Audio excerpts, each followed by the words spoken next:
Hola, buenas tardes. Hoy es la última sesión del Seminario Junior de Matemáticas y es para mí un honor presentar a Raúl Rodríguez. Hola. Va a hablar sobre una prueba del teorema de Dirichlet de teoría de números. Hola, antes que nada, muchas gracias a todos por venir. Entonces, yo les voy a platicar sobre el teorema de Dirichlet sobre primos en progresiones aritméticas. Entonces, pues vamos a empezar. Entonces, todos sabemos que los primos son un objeto de estudio central de la teoría de números. Entonces, desde la antigüedad se han estudiado los primos. Un primer resultado que se dio sobre los primos fue que son un conjunto infinito. Entonces, la primera prueba que se dio de esto fue de Euclides, aunque de hecho se puede hacer una modificación para dar una prueba distinta de esto. Entonces, de hecho, lo que se prueba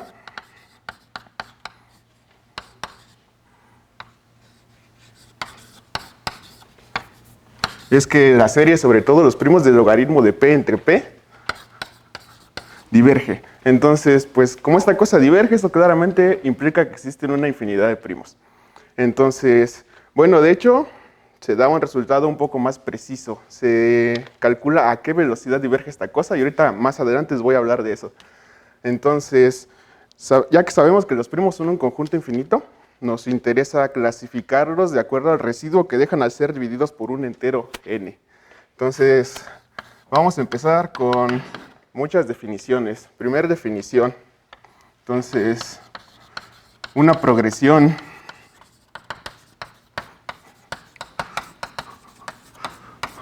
aritmética es una sucesión de la siguiente forma: h más nk, donde variamos n en los naturales, y h y k son naturales fijos. Entonces, una progresión es una sucesión de esa forma. Entonces, lo que nos interesa estudiar es cuándo hay primos en sucesiones de esta forma. Entonces, por ejemplo, si tomamos que h y k tengan un divisor en común, lo podemos factorizar y claramente ahí no habría primos. Entonces, pues es una condición necesaria que h y k sean primos relativos para que ahí haya primos. Entonces, de hecho, Gauss conjeturó que si h y k son primos relativos, hay una infinidad de primos en esa progresión. Pero fue Dirichlet el primero que lo probó. Entonces, la idea es tratar de esbozar esa prueba. Entonces, vamos con más definiciones. Entonces, definición. Un carácter sobre un grupo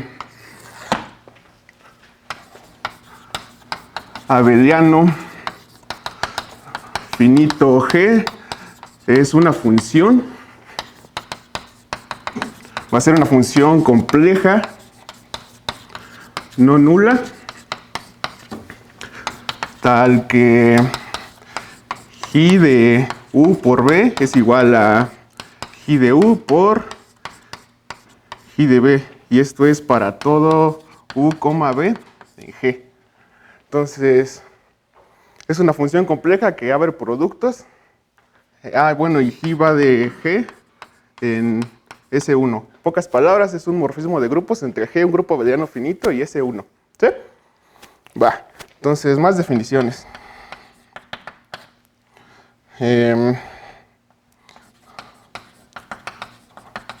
Entonces, definimos la operación estrellita que va a ir del ohm G, S1, cruz el ohm G de S1 en el mismo ohm G de S1. Estos son los morfismos de G en S1. Entonces, dados dos caracteres aquí, J, psi, los va a mandar a J estrellita psi, y esto va a ser J por psi, el producto usual de funciones. ¿Sí? Entonces, bajo esta operación,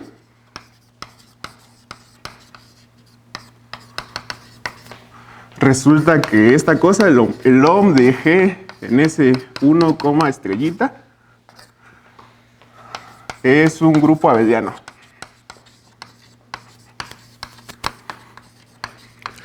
Este grupo se conoce como el grupo dual de G.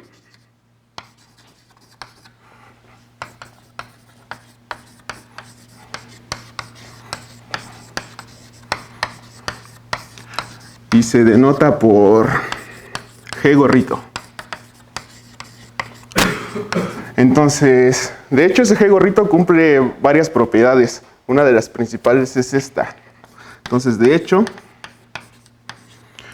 G gorrito resulta ser isomorfo a G. ¿Sí? En particular, G gorrito y G tienen el mismo tamaño. Y recuerden, estamos trabajando con puros grupos abelianos finitos. Entonces, más definiciones. Entonces, todos conocen a las unidades de ZK. Son los elementos que son invertibles módulo K. Entonces, esa cosa se denota así. Entonces, consideremos las unidades de ZK. Esta cosa es un grupo abeliano, entonces vamos a agarrar sus caracteres. Además, un elemento en ZK es invertible si solo sí es primo relativo con el módulo, ¿no? Y sabemos que el número de primos relativos módulo K es de hecho phi de K, que es la función de Euler. Entonces, vamos a agarrar sus caracteres, phi1 hasta phi de K. Esto va a ser ZK estrella gorrito. El grupo de caracteres del grupo ZK. ¿Sí? Entonces, en este ZK ya tenemos definidos los caracteres. La idea es tratar de extenderlos a todo Z. Entonces se extienden de la siguiente manera. Para todo n en Z, definimos G sub i de n de la siguiente forma. Se va a definir como psi sub i de la clase de n si n y k son primos relativos y 0 si n y k no son primos relativos. Entonces, resulta que esas G también son caracteres. Entonces, G sub i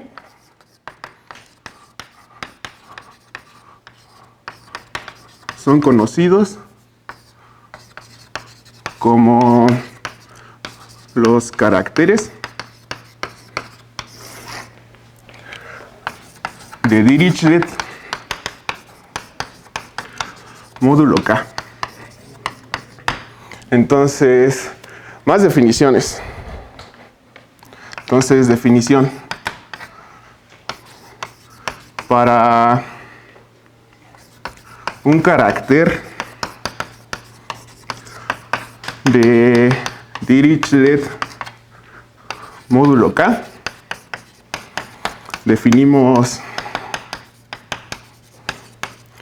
su L serie de Dirichlet como sigue.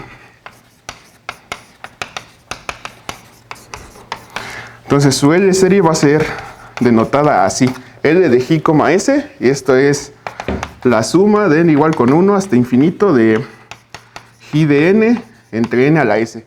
Entonces, esa cosa es absolutamente convergente en el semiplano de los complejos que tienen parte real mayor que 1. ¿Sí?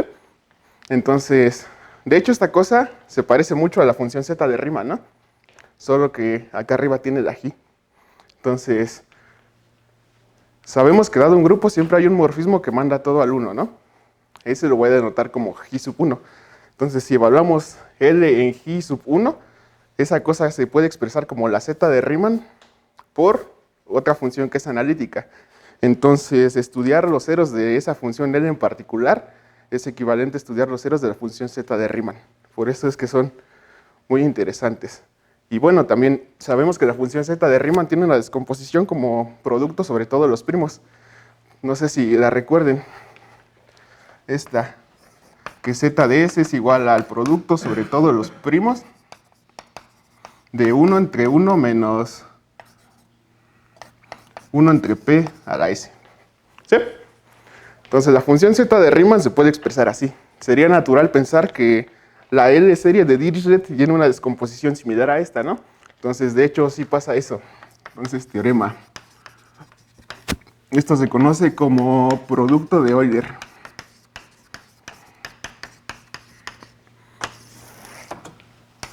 Entonces, en el semiplano, parte real de S mayor que 1, la suma de n igual con 1 hasta infinito de i de n entre n a la s se puede expresar como el producto sobre todos los primos de 1 entre 1 menos i de p por p a la menos s. ¿Sí? Bien, ahora, ¿para qué vamos a usar esto? Entonces, vamos con otro teorema. Entonces, después, lo que se prueba es que en ese semiplano, la función L nunca es 0. Entonces, tiene sentido tomar su logaritmo. Entonces, en el semiplano,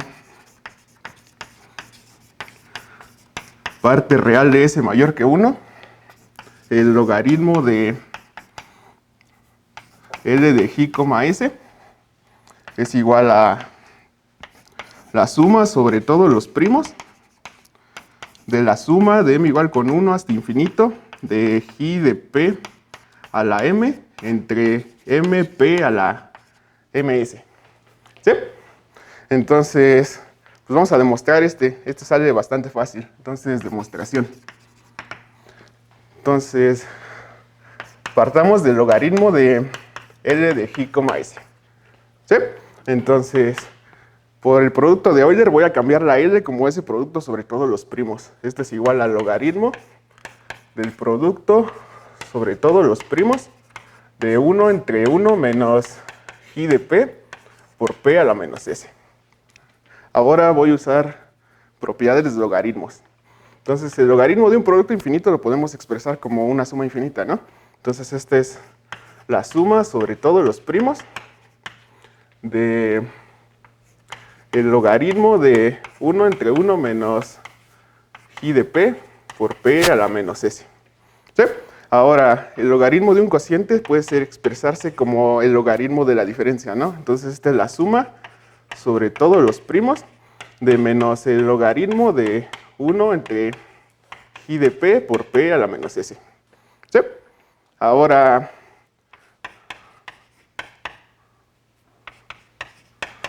voy a usar el desarrollo de Taylor de esta función. Entonces, su desarrollo como serie es la suma de m igual con 1 hasta infinito de z a la m entre m. Entonces, voy a sustituir eso aquí. Entonces, esta se puede ver como la suma sobre todos los primos de la suma de m igual con 1 hasta infinito de esta cosa de aquí a la m, que sería i de p a la m entre m, p a la m, s. Y justo eso era lo que queríamos. ¿Sí? Entonces, vamos a seguir.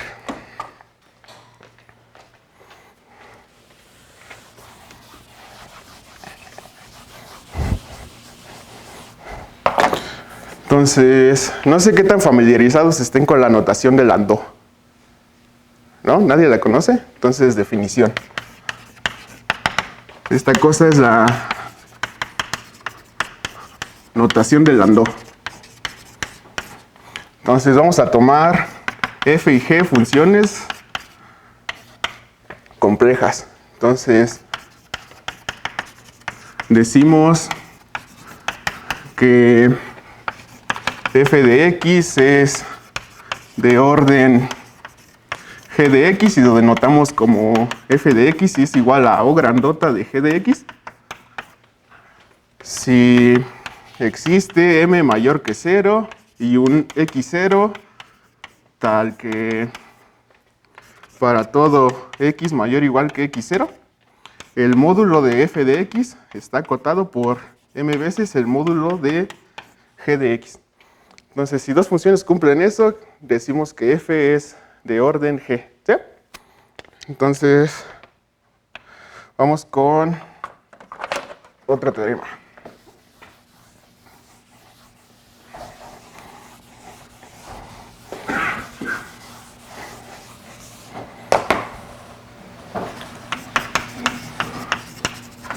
Entonces, teorema, si g es un carácter de Dirichlet módulo k distinto de g sub 1 y x es mayor o igual que 1, entonces la suma sobre todos los n menores o iguales que x de G de n entre n se puede expresar como la serie completa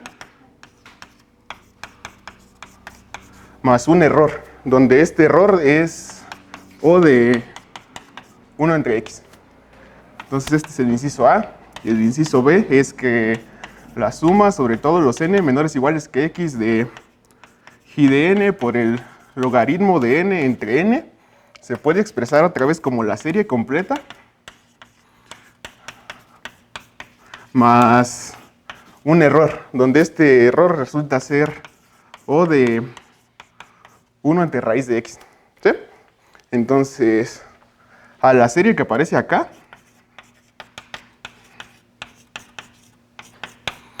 la suma de n igual con 1 hasta infinito de G de n entre n la vamos a denotar como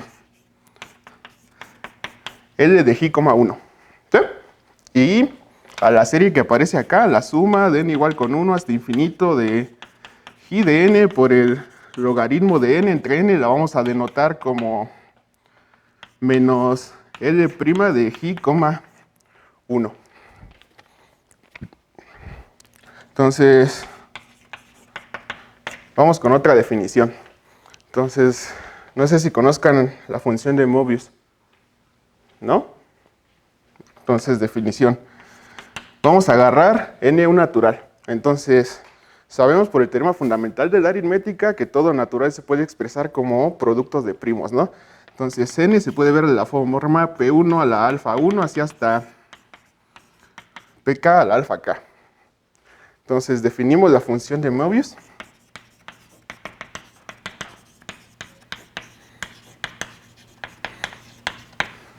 La función mu de Möbius como sigue.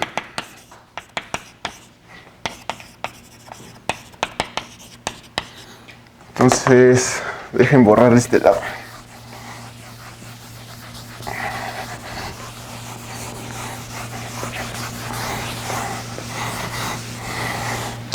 Entonces, la función de Möbius se va a definir por partes. Se define en 3 partes.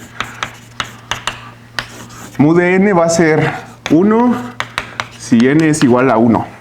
Va a ser menos 1 a la k si alfa 1 igual a alfa 2 y así hasta alfa k igual a 1. Es decir, los exponentes que aparecen en la descomposición como productos de primos de n son todos unos. Y 0 si n no es libre de cuadrados.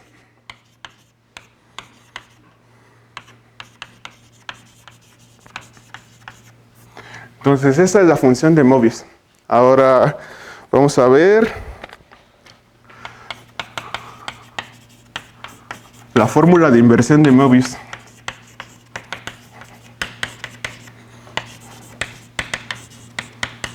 Generalizada. Entonces dice que si alfa de n es una función completamente multiplicativa,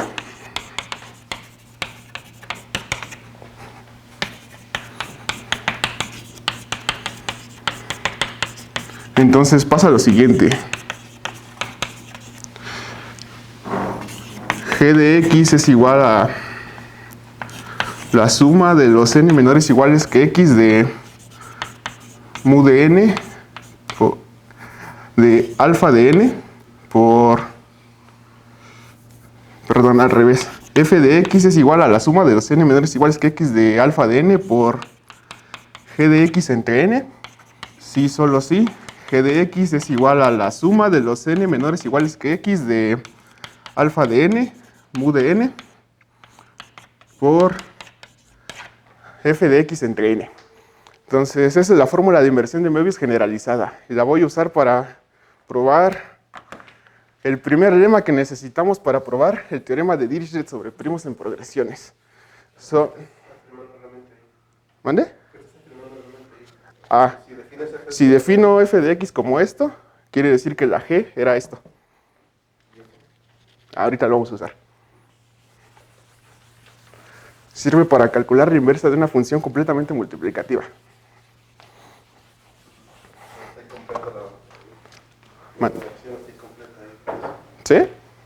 ¿Qué le falta?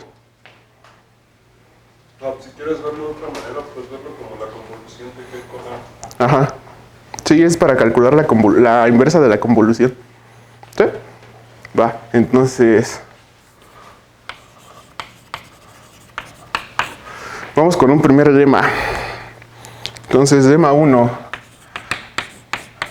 Otra vez vamos a agarrar G, un carácter de Dirichlet módulo K, diferente del G sub 1. Entonces, L de G, 1 es distinto de 0. Entonces, para probar lo vamos a dividir en dos casos. Entonces, sí. Caso 1. El caso 1 es cuando G es un carácter real.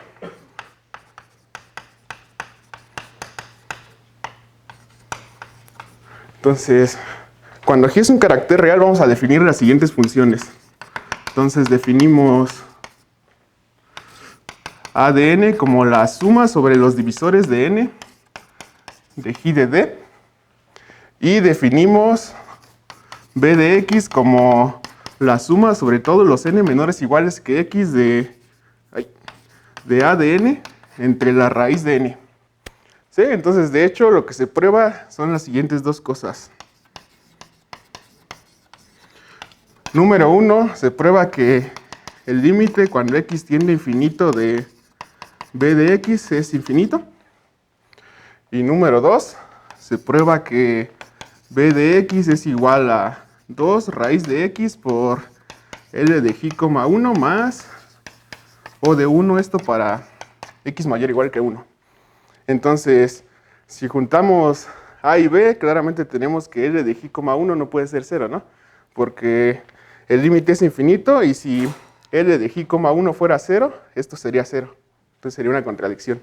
Entonces, por A y B,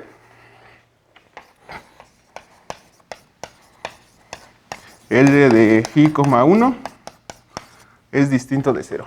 Ahora el caso 2.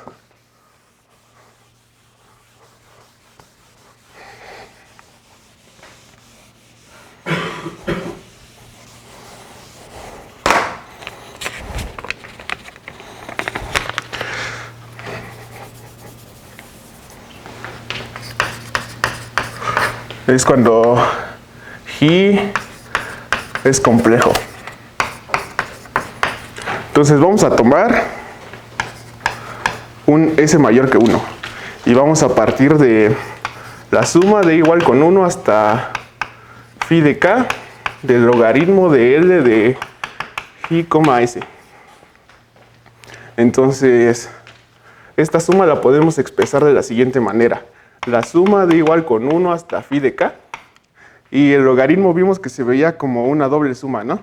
Entonces es la suma sobre todos los primos de la suma de m igual con 1 hasta infinito de G de P a la M entre MP a la MS. ¿Sí? Ahora, esa suma las puedo mover como yo quiera. Entonces esta es la suma sobre todos los primos de la suma de m igual con 1 hasta infinito, y esta suma de aquí la voy a meter hasta adentro. Entonces es la suma de igual con 1 hasta phi de k de G. Ahora, la G habría productos, ¿no? Entonces G de P a la M es G de P a la M evaluado adentro, ¿no? Esto es G de P a la M. Entre MP a la MS. Ahora después resulta que la suma de sobre todos los caracteres es phi de k. Entonces esto es igual a la suma sobre todos los primos de la suma de p igual con 1, de m igual con 1 hasta infinito, y esto es phi de k entre m, p a la ms. Entonces la suma sobre todos los caracteres puede ser phi de k o puede ser 0. Es phi de k cuando lo que le estás evaluando es congruente con 1 módulo k. Entonces aquí tenemos que poner esa restricción. P a la m congruente con 1. Siempre voy a estar pensando en módulo k, entonces ya no lo voy a poner. ¿Sí? Entonces esto es así. Y esto es igual a phi de k por la suma sobre todos los primos de la suma de m igual con 1 hasta infinito de 1 entre mp a la ms. Entonces dijimos que esta cosa era convergente, se portaba bien, entonces esta es una suma finita de cosas convergentes. Entonces esto realmente existe y es una suma de puras cosas que son positivas. Entonces esta cosa es al menos mayor o igual que 0. ¿Sí? Ahora voy a usar eso.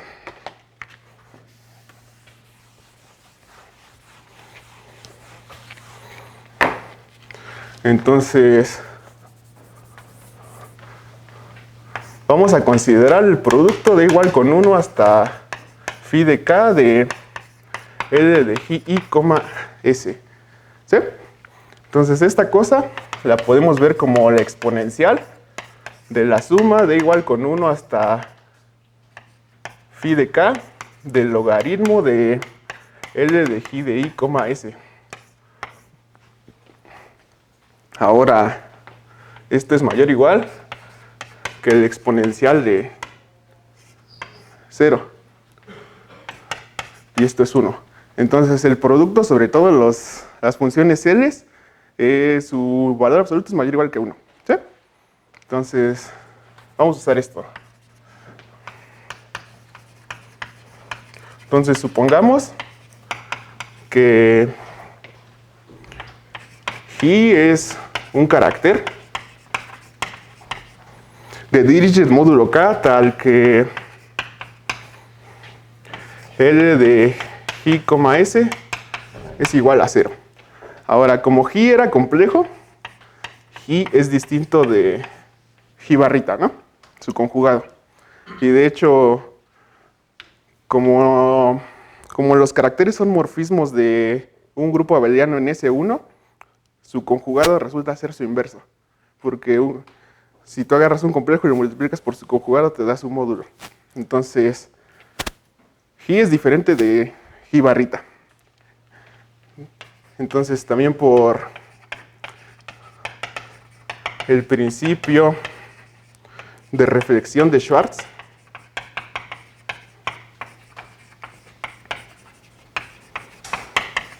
se cumple que L de i barrita, S es igual a L de i, S barrita. El principio de reflexión de Schwartz dice que puedo sacar la barrita. Y esto es igual a... Habíamos supuesto que i era un carácter tal que su L serie era 0, entonces esto es 0 barrita. Y esto es 0. Entonces, concluimos que si tengo un carácter en el cual su L serie se anula, tengo al menos 2. Entonces, por lo tanto, hay al menos 2 ceros en el producto. ¿Sí? Entonces, vamos con lo que sigue.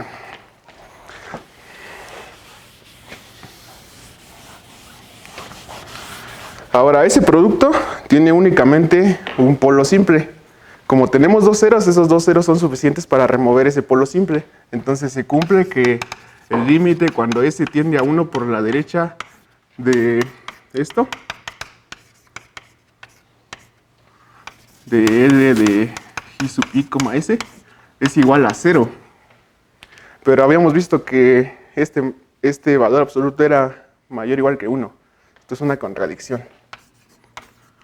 Entonces, por lo tanto, no puede haber un complejo que haga que la función L se anule. No puede haber un carácter que haga que la función L se anule. ¿Sí? Entonces, vamos con más lemas. Entonces, lema 2. Si i es diferente de i sub 1, otra vez i es un carácter de Dirichlet módulo k. Entonces, i distinto de i sub 1, y vamos a agarrar x mayor o igual que 1. Entonces, se cumple que L de i, 1 por la suma de los n menores iguales que x de mu de n por i de n entre n es igual a O de 1. ¿Sí? Entonces, pues vamos a hacer la demostración de esto. Y aquí es justo donde voy a usar la fórmula de inversión de Möbius generalizada. Entonces, Vamos a empezar definiendo g de x igual a la suma de los n menores iguales que x de g de n por x entre n. ¿Sí? Entonces, esa cosa la puedo ver así.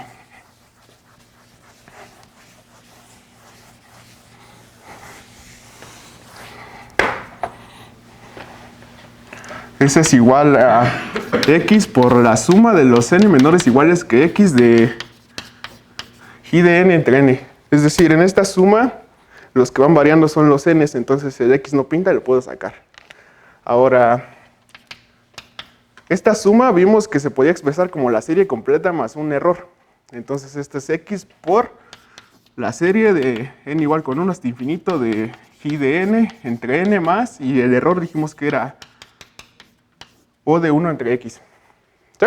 Ahora esto es igual a x, y esta serie que aparece aquí es L de g, 1 más, y x por o de 1 entre x es o de 1. ¿Sí? Ahora sí, entonces teníamos g de x como esta cosa. Entonces voy a tomar f de x como la función identidad y alfa de n como el carácter. Entonces, alfa es completamente multiplicativa porque así definimos los caracteres. Y yo definí esta g como alfa de n, y esto de aquí justo es f de x entre n. Entonces, por la fórmula de inversión de Möbius generalizada, ¿cómo tiene que ser la f?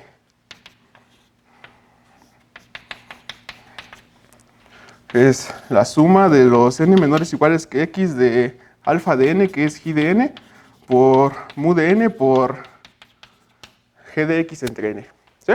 Ahora, g de x entre n lo puedo sacar de aquí porque esto de aquí es g de x. Entonces, esto es igual a la suma de los n menores iguales que x de g de n por mu de n. G de x entre n es x entre n por L de g, 1 más o de 1. Ahora, otra vez, en esta suma la variable es n. Acá tengo x y L de g, entonces lo puedo sacar. Entonces esto es igual a x por L de g, 1 por la suma de los n menores iguales que x de g de n por mu de n entre n.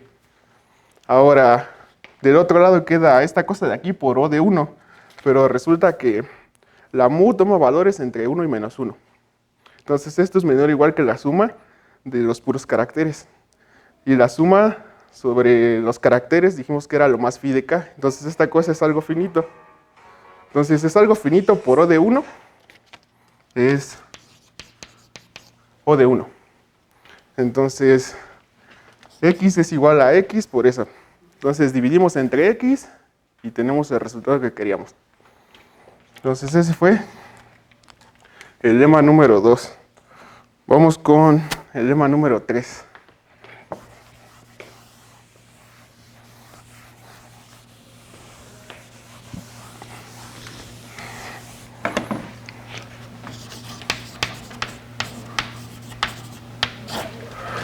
Lema 3. Si g es diferente de g1 y x es mayor o igual que 1, entonces la suma sobre todos los n menores iguales que x de mu de n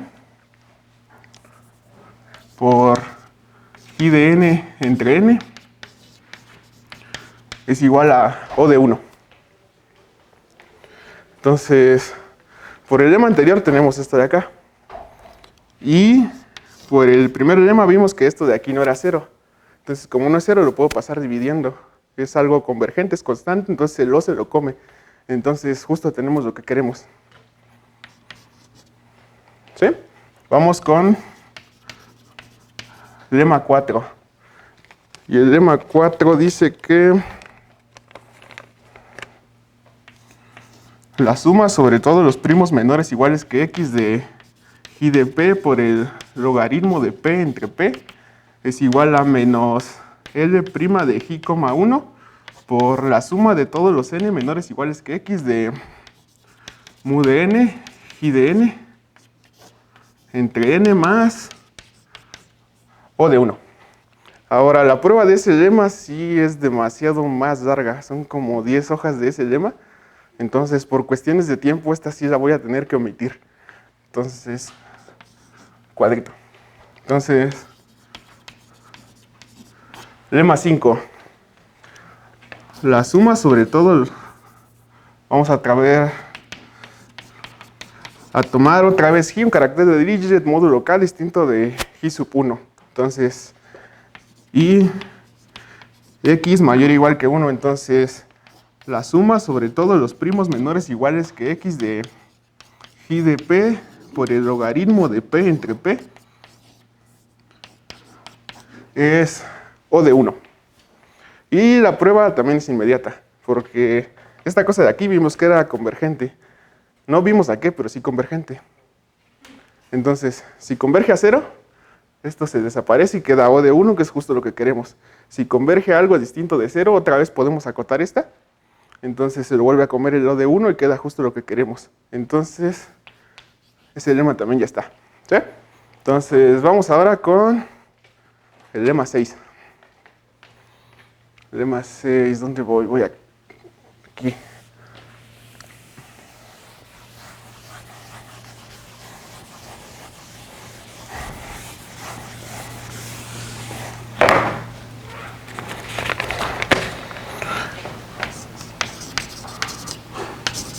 Lema 6, y este es el lema más importante de todos. De este ya se deduce lo que queremos.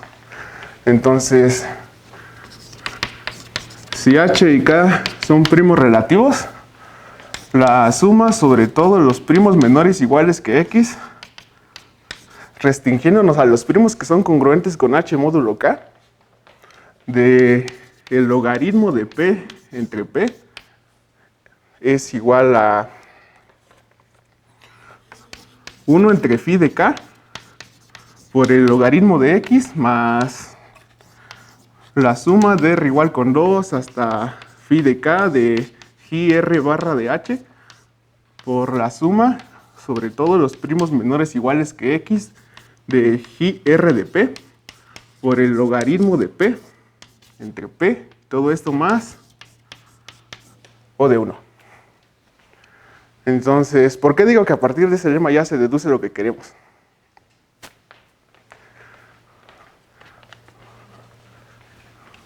Todo esto de acá, este vimos que era O de 1 por el lema 5. Este lo podemos acotar. Entonces, todo esto se convierte en O de 1. Entonces, esta suma queda 1 entre phi de K por el logaritmo de X más O de 1. Entonces, si tomamos límite de los dos lados, queda que la suma diverge. Entonces, la única manera de que esta suma diverja es cuando hay una infinidad de primos de la forma P congruentes con H, y justo son los primos en la progresión que queremos. Entonces, si demostramos este lema, ya está. Entonces, vamos a hacer la demostración. Entonces,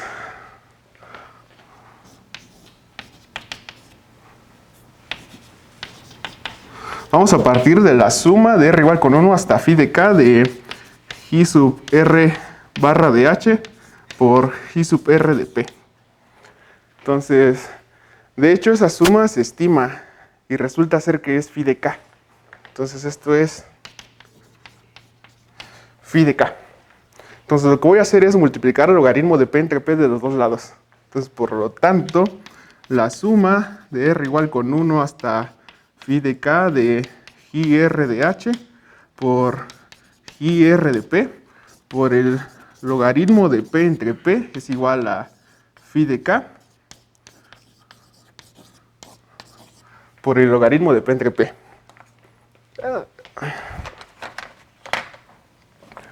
Ahora lo que voy a hacer es sumar esta igualdad de aquí para todos los primos menores iguales que X que son congruentes con H módulo K.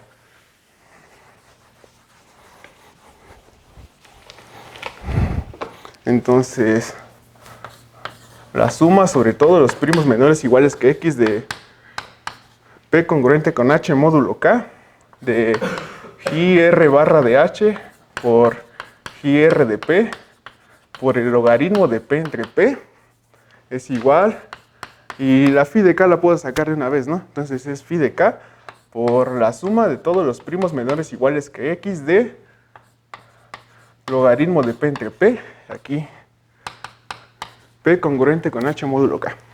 ¿Sí? Ahora, phi de k lo tenemos acá. Lo podemos sustituir como esa suma. Entonces esto de aquí es igual a la suma de r igual con 1 hasta phi de k de i r barra de h por i r de p por la suma sobre todos los primos menores iguales que x de p congruente con h módulo k de el logaritmo de p entre p. ¿Sí? Ahora, lo que voy a hacer es separar esa suma. La voy a separar de la siguiente manera. Primero voy a poner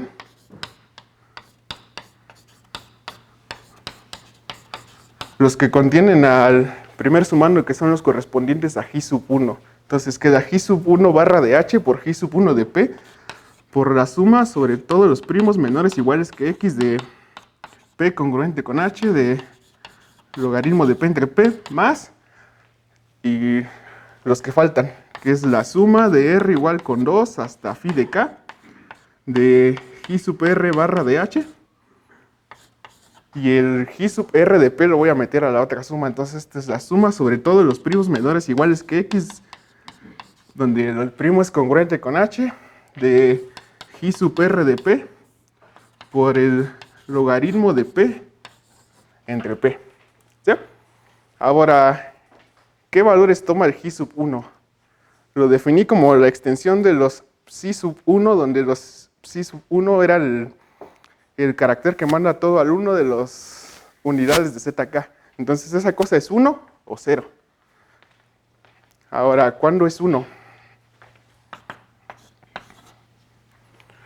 Vale 1 cuando el primo y k son primos relativos, ¿no? Pero, entonces, eso lo puedo reescribir como la suma completa del logaritmo de p entre p. Y le voy a quitar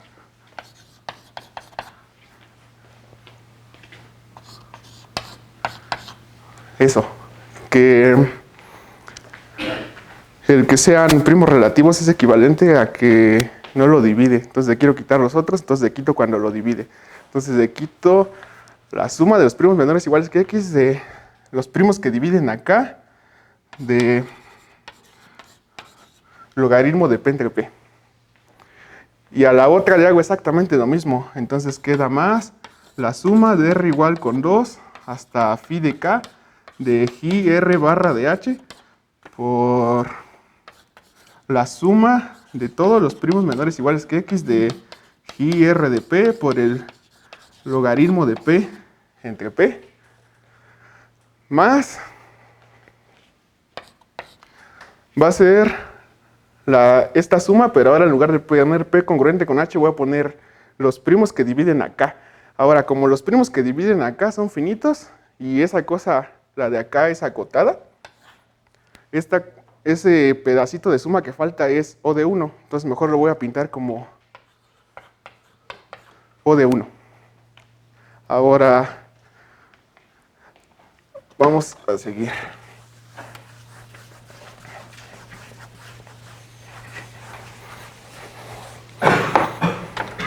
Este que aparece aquí también es suma finita porque corre sobre los primos que dividen acá. Entonces el O de 1 también se come a ese.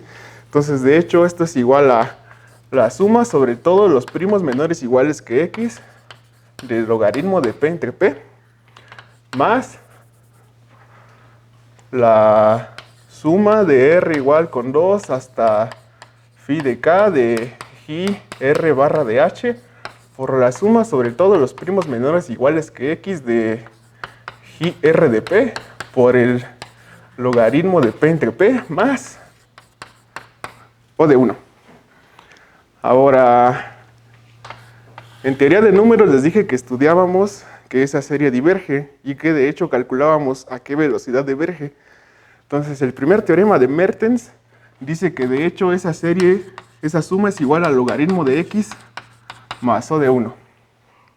Entonces esto es más la suma de R igual con 2 hasta phi de K de Gi R barra de H por la suma de todos los primos menores iguales que X de Gi R de P por el logaritmo de P entre P.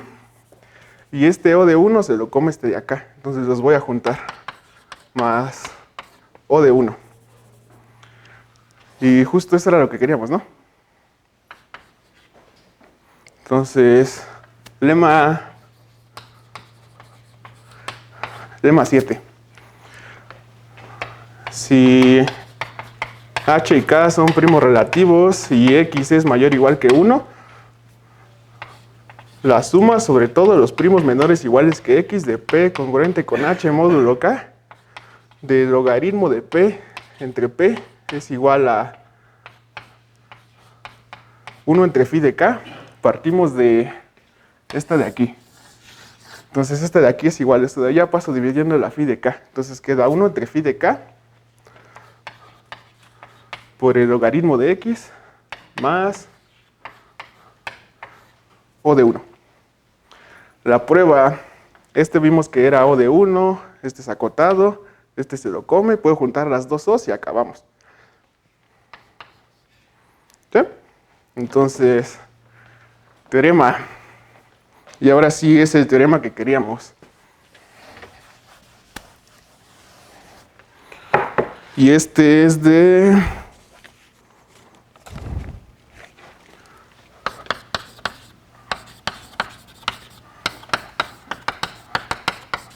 Dirichlet y es de 1837. Entonces, si H y K son primos relativos, existe una infinidad de primos de la forma H más NK. Demostración por el lema anterior.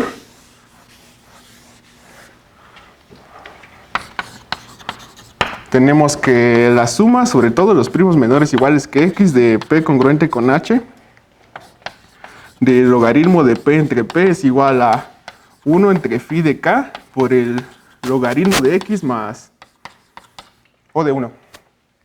Tomamos el límite cuando X tiene infinito de ambos lados. Entonces esta cosa claramente diverge. Entonces la serie completa extendida a todos los primos que son congruentes con H módulo K diverge. Entonces eso pasa si solo sigue una infinidad de primos de esa forma. Y con esto concluimos el teorema de Dirichlet, que es lo que queríamos probar. Y ya, sería todo.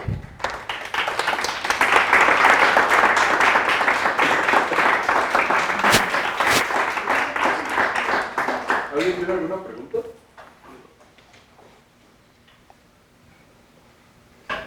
¿Qué pasó? Hay una topología que se le puede dar a los naturales, de Ajá. manera que el teorema de Dirichlet equivale a decir que los primos son densos. Entonces, si se puede probar que los primos son densos sin pasar por el teorema de Dirichlet, tendríamos una prueba mucho más corta que la que acabas de dar. ¿Sabes si ya se ha hecho algo, sobre esto? Dirichlet de manera topológica. No, estoy seguro. Todas las pruebas que yo he visto, de hecho, esta es una de las más cortas. Por ejemplo, yo leí la original, la de Dirichlet y la de Dedekind, y las hacen haciendo estimaciones parecidas a estas, pero se meten con cosas de la función gamma, entonces están mucho más complicadas. Y también hay otra